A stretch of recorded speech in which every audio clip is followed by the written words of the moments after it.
সময়ের সাথে সাথে নওগাঁ ১, ২ ও ৩ আসনে সরগরম হয়ে উঠেছে ভোটের মাঠ।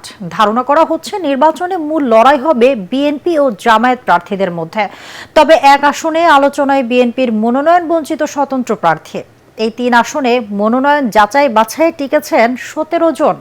ভোটাররাও কষছেন নানা হিসাব নিকাশ। নওগাঁ প্রতিনিধি রায়হান আলমের রিপোর্ট জানাচ্ছেন মুশফিকুর রহমান। ভূমিকম্প সহনীয় মোস্ট ডিউরেবল দেশের প্রথম থার্মেক্স রড সালাম স্টিল। সালাম স্টিল বোঝে ডিউরেবিলিটি। সালাম স্টিল মোস্ট ডিউরেবল স্টিল।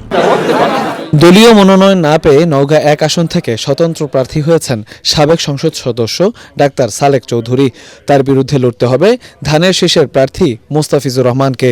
এছাড়াও জামায়াতের প্রার্থী মাহবুবুল আলম সহ ইসলামী আন্দোলন ও জাতীয় পার্টির প্রার্থীরা রয়েছেন ভোটের মাঠে। স্বতন্ত্র হলো আমি আগে যেমন সরকারি দল থেকে ছিলাম, সেটা হয়তো সুবিধা হয় মার্কার, আমার সুবিধা নাই। আমি আশাবাদী স্বতন্ত্র হিসাবে আমি জিতব। জনগণ শহীদ জিয়া, দেশমাতা খালেদা জিয়া এবং বিএনপির চেয়ারম্যান জনাব তারেক রহমান ছাড়া কাউকে চেনে না। তারা ধানের শীষকে চিনে, ধানের শীষের পক্ষেই থাকবে। নওগাঁ ২ ও ৩ আসনে মূল লড়াই হবে বিএনপি জামায়াতের প্রার্থীদের মধ্যে। এই আসনে বিএনপি জামায়াত ছাড়াও ভোটের মাঠে আছে ইসলামী আন্দোলন ও জাতীয় পার্টি সহ অন্যান্য দলগুলোর প্রার্থীরা। এলাকার উন্নয়নে দিচ্ছেন নানা প্রতিশ্রুতি। আমাদের প্রতিপক্ষ আছে, প্রতিপক্ষ আমরা দুর্বল ভাবি না, তারাও এগিয়ে যাচ্ছে, তারাও আশাবাদী এবং আমরা শতভাগ আশাবাদী।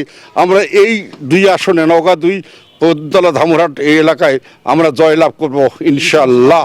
আমরা সবাই সৌহার্দ্যপূর্ণভাবে সকল দল সবাই মিলেমিশে কাজ করব।